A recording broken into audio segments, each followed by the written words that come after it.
is Good Morning San Diego. Welcome back, 6:30. Glad you could join us for a little while on this Monday morning. Yeah, we got a great half hour coming your way. Our friend Phil Blair from Manpower is stopping by to help us out with his career path analysis. This morning, he's going to talk about identifying potential opportunities. We're talking to Manpower's Phil Blair about identifying opportunities to advance your career path. For the last few weeks here, we've been talking about career analysis and where you should go and what you need to do. This morning, Manpower's Phil Blair is joining us to talk about potential opportunities as you analyze your career path. Good morning. Good morning. Okay, so we've talked about your strengths and we've talked about your weaknesses. Right. Now it's time to talk about the opportunities. Yeah, and a lot of times you need to stop and think about, where do I want to go? What are the opportunities out there for me? I always use the analogy of the little rubber duck that the stream is taking away and you're not controlling it. I want you to take control of your career and decide what your strengths are, what your weaknesses, but where your opportunities are. Is your industry really growing? Is there a different department you should be in to expand your career? Is there a different company you should be at? The industry is growing, but not the company you're with. Are there people you should be mentoring with that are very successful that you should be job shadowing an information interview? You need to take control of your career and make sure it's going where you want it to go. Now, what if it's a difference of whether or not you should move forward in the company you're with, or you should switch? How do you know which is the right path? Well, and there's another choice. If you're in the finance department, maybe you should move to the marketing department. Because to get to senior management, the big CEO people, they're going to want candidates that have been in the marketing area, in the finance area, in the sales area, in the international division. So if you want to build your career within a certain company, then you need to move around and get different skill sets.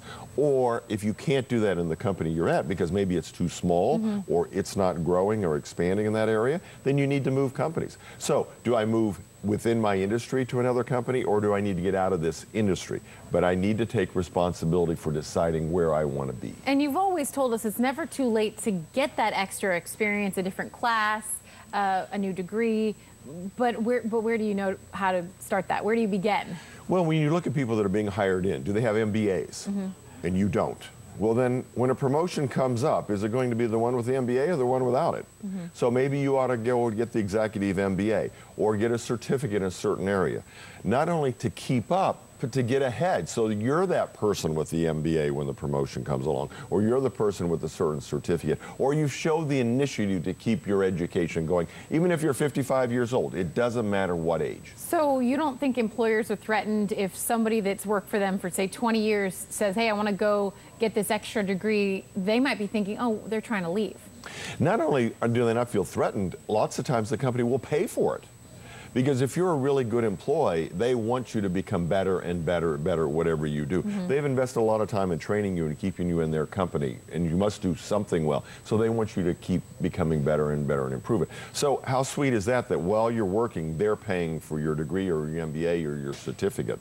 And it's a really good sign of support that they're willing to do that for you. That's a great deal. Yeah, and most companies, large companies do that. So don't forget about that benefit. Okay, so we've got strengths, weaknesses, opportunities. What's the fourth part of our career analysis? T, threats. Threats. What to watch out for. What's happening to your career that you might get blindsided by, and you need to watch out for and turn those threats into opportunities. Very good. Phil Blair, as always, a pleasure to see you. Great to be here. See you next week. See you next week.